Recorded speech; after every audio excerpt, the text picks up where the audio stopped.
Hello everyone, welcome back to another video on design of machine elements. In this video, we will be solving some problems or numericals on the principal stresses. So two-dimensional loading we will be discussing, and we will be evaluating the principal stresses sigma 1 and sigma 2 for such cases.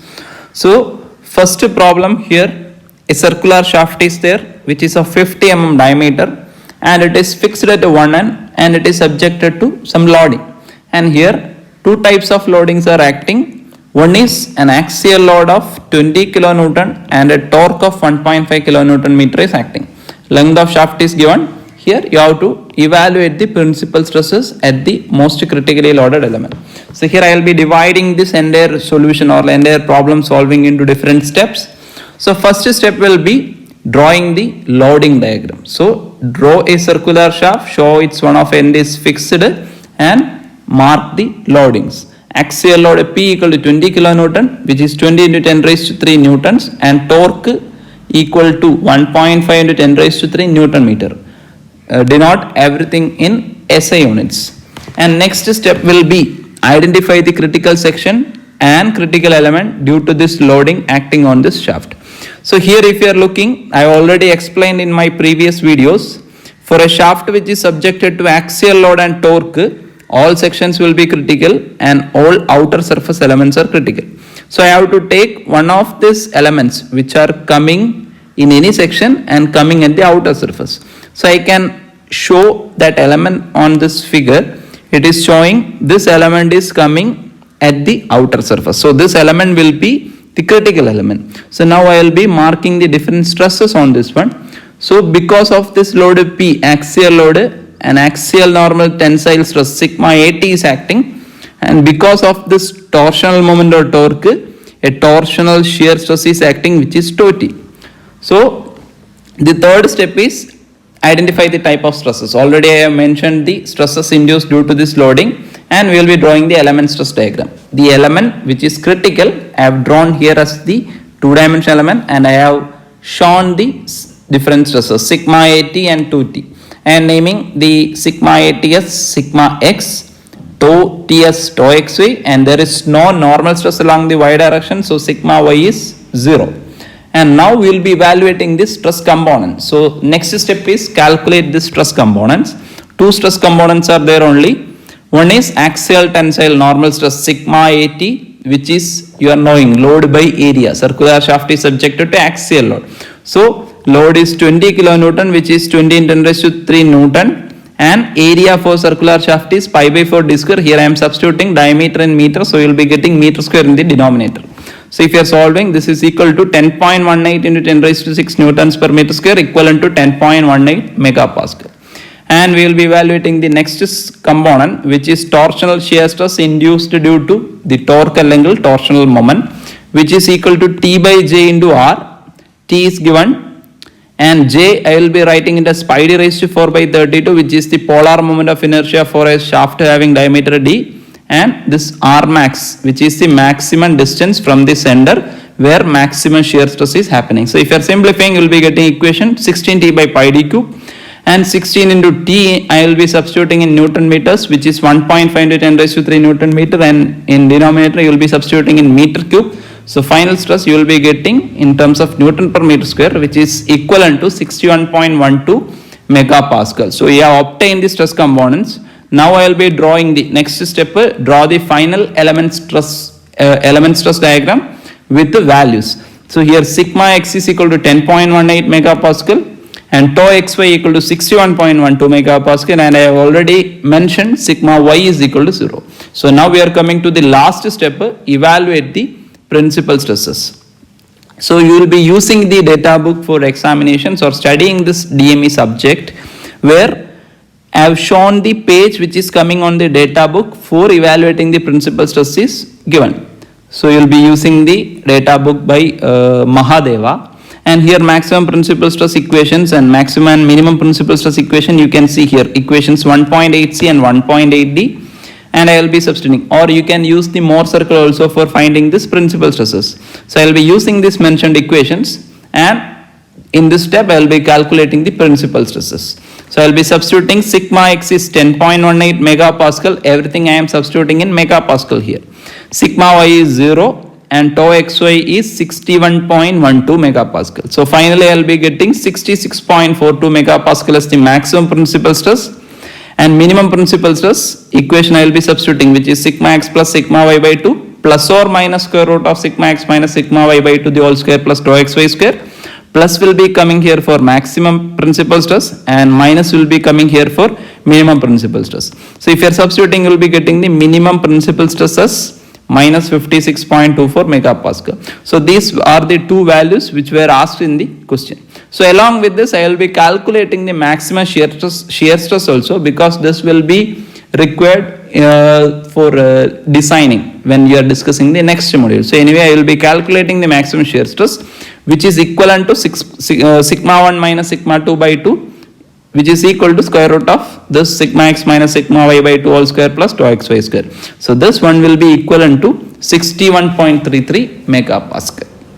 So in the element, the normal stress acting sigma x was around some 10.12, but here we have obtained the maximum principal stress is 66.42, and the shear component was 61.12 for the element, but here you are getting 61.33 megapascal, which is the maximum shear stress. So that means if you are showing an element, it will be having some stress component, but that is not giving the maximum possible stress that can happen within the material. For that, you have to evaluate the maximum principal stresses and the maximum shear stress using this equation. So we have come to the end of first problem. Next we will be looking on to the next numerical. Here a hollow shaft is there, which is of 40 mm external diameter, 25 mm internal diameter, which is subjected to different loadings. Here three types of loads are acting. Axial load of 9806 Newton is acting.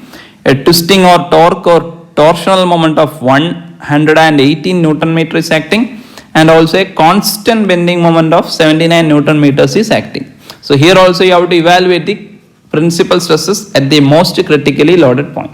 So as we have discussed in the previous problem, the first step will be to draw the loading diagram. So here a hollow shaft is there, so I am showing that one, and here I am marking the loading, axial load, bending moment which is constant, and twisting moment. So here in this 3D picture also I am showing this, all these kinds of loads, so you can understand this loading.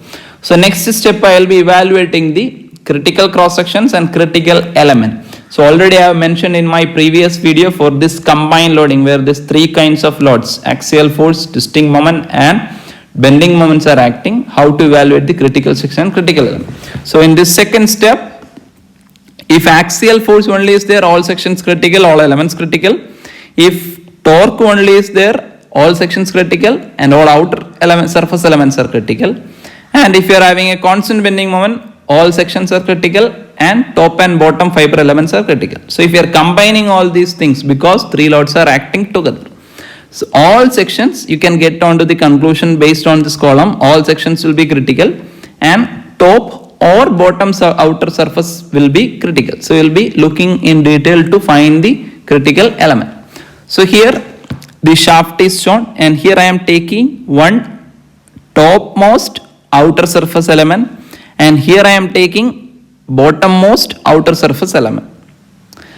And here if you are looking onto this one, here I am denoting the element here. So sigma 80 is the axial tensile normal stress produced due to axial force P. Sigma bt is the bending or flexural normal tensile stress produced due to this bending moment M. Here if you are seeing this sigma 80 and sigma bt are coming in the same direction, so this will be getting added up, and along with this tau T, which is the torsional shear stress produced due to this torque angle twisting moment is there. And if you are looking onto the bottom surface element, here sigma 80 is there, which is tensile, but due to the bending on the bottom fiber, the bending normal stress will be compressive. So here sigma 80 and sigma bt is not getting added up, so there is a sigma 80 minus sigma bt. But in the top surface that we have discussed here, sigma 80 and sigma bt are getting added up. So the severity or criticality of this element is coming here in this part. So this topmost outer surface element will be taken as the critically loaded element. So that element I am showing here, this is the third step, and I am marking the stress component. So here I will be calling sigma x as the sum of sigma AT and sigma BT, and there is no sigma y which is coming in the y direction, and tau xy equal to tau t, which is torsional shear stress. So next step we have to evaluate the stress component. So first, axial tensile stress which is produced due to the axial load P, we know that, which is equal to P by area. P by, it is a hollow circular shaft which are having outer diameter d1 and inner diameter d2. So area will be pi by 4 into d1 square minus d2 square. I will be using units of newtons for load and meters for dimension, so that area will be coming in newtons per meter square. So you will be getting 12.81 megapascal for this axial tensile stress due to P. Next you will be evaluating the next stress component, which is bending normal stress sigma BT.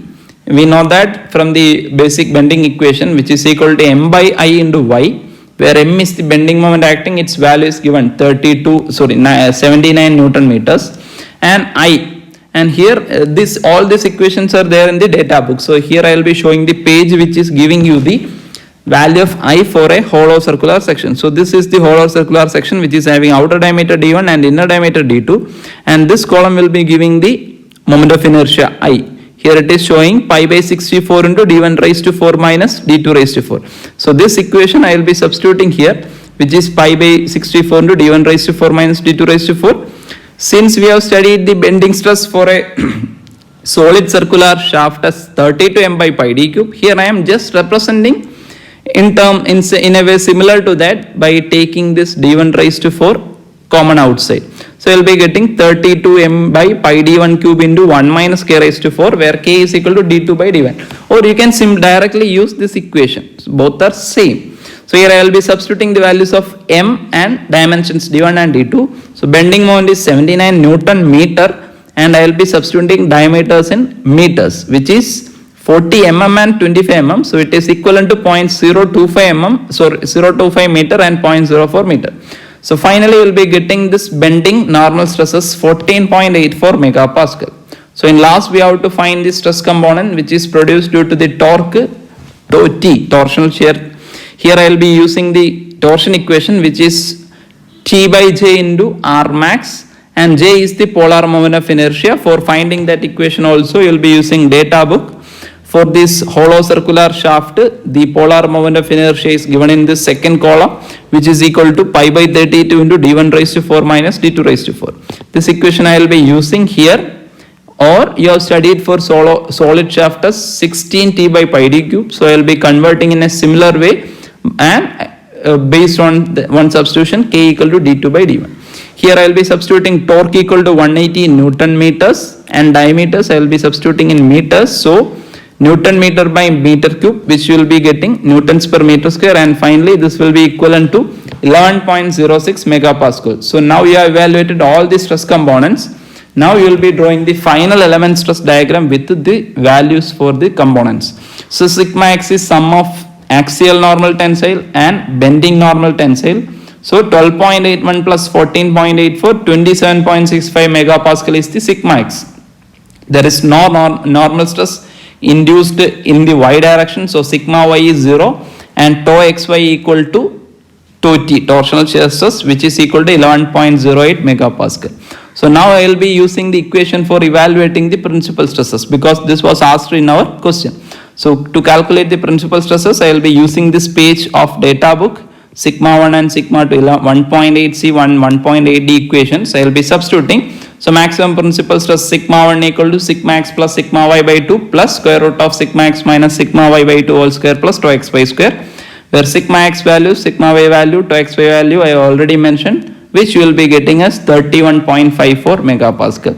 Similarly, I will be evaluating the minimum principal stress here.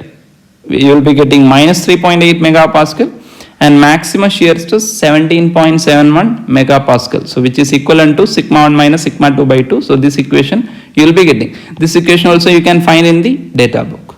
So this is the complete solution for the problems where you have to evaluate the principal stresses. Here we have studied only the two-dimensional loading അല്ലെങ്കിൽ 2-dimensional principal stresses only we have evaluated.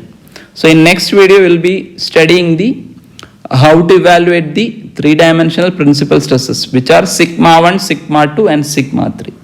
So thank you.